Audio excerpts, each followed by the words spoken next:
the promotion. Maybe you feel like life passed you by while you were standing in the waiting room. But listen closely. God is not finished with you. He has not turned the page and left you behind.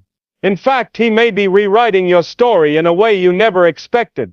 The chapter you thought was the end may just be the turning point.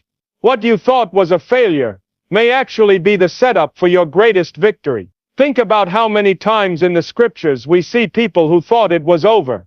Joseph was thrown into a pit, sold into slavery, falsely accused, and thrown into prison. For years, nothing seemed to go right, but God was working behind the scenes. He was preparing Joseph to lead a nation, to save a people, to be a voice of wisdom in a time of crisis. Had Joseph been elevated too soon, he would have lacked the maturity and depth to handle what was coming. But because God delayed the promise, He didn't deny it. He refined it. Maybe today you feel like Joseph. Maybe you feel buried, hidden, passed over. But the soil is not your prison. It's your preparation. Seeds don't grow in the spotlight. They grow in the dark. And just because you haven't seen the fruit yet, doesn't mean the roots aren't growing deep. God is working in you, through you, and around you, even when you don't feel it.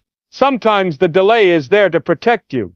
What you wanted so badly may not have been the right fit, the right time, or the right place.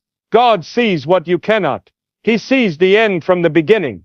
He sees the traps ahead, the burdens you're not yet ready to carry, the blessings that need more time to mature. And in His mercy, He says wait, not because He's punishing you but because He's preserving you.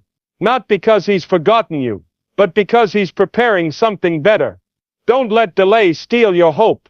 Don't let it make you bitter. Don't let it make you give up. When you surrender your timeline to God's hands, you step into the peace of trusting that His plan is always greater than yours. You stop striving and start abiding.